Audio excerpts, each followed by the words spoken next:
Iya, dalam sekali. Karena kebebasan roh bukan cuma membebaskan kita dari penjara luar, tapi mematahkan penjara dalam. Rasa takut, luka batin, dosa tersembunyi, dan kehendak diri yang ingin jadi tuan. Ketika roh kita bebas dalam Tuhan, pintu dunia bisa tertutup, tapi surga terbuka. Orang bisa membungkam suara kita, tapi tidak bisa memadamkan terang kita.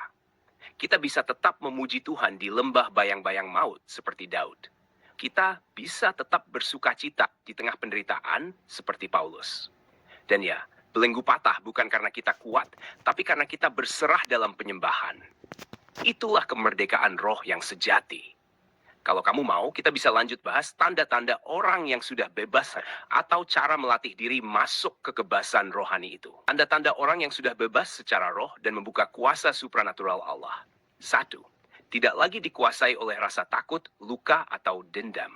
Sebab Allah memberikan kepada kita bukan roh ketakutan, melainkan roh yang membangkitkan kekuatan, kasih, dan ketertiban. 2 Timotius 10:7. Orang yang bebas secara roh tidak hidup dari trauma masa lalu.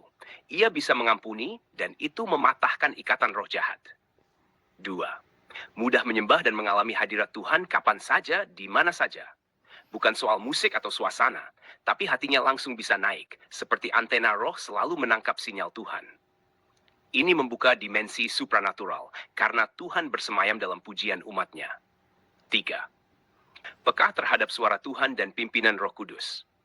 Orang bebas roh bisa mendengar bisikan Tuhan, mendapatkan mimpi profetik, penglihatan, atau dorongan kuat dalam roh. Seperti Yesus berkata, "Domba-dombaku mendengarkan suaraku."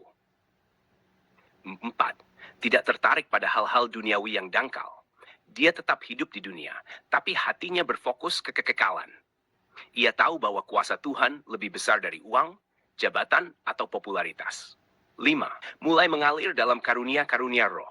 Kebebasan roh membuka jalan bagi karunia supranatural, seperti nubuat, penglihatan, hikmat roh, kesembuhan, mujizat, bahasa roh, dan lainnya.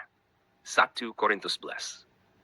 Tetap tenang di tengah badai, bukan karena tak ada masalah, tapi karena ia sudah melihat realita yang lebih tinggi.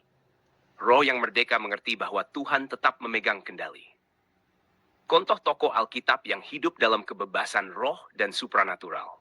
Elia, yang berdoa dan api turun dari langit. Jel, yang tak takut singa karena hatinya lekat pada Tuhan. Yesus, tentu saja, yang paling merdeka. Bahkan maut pun tak menahannya.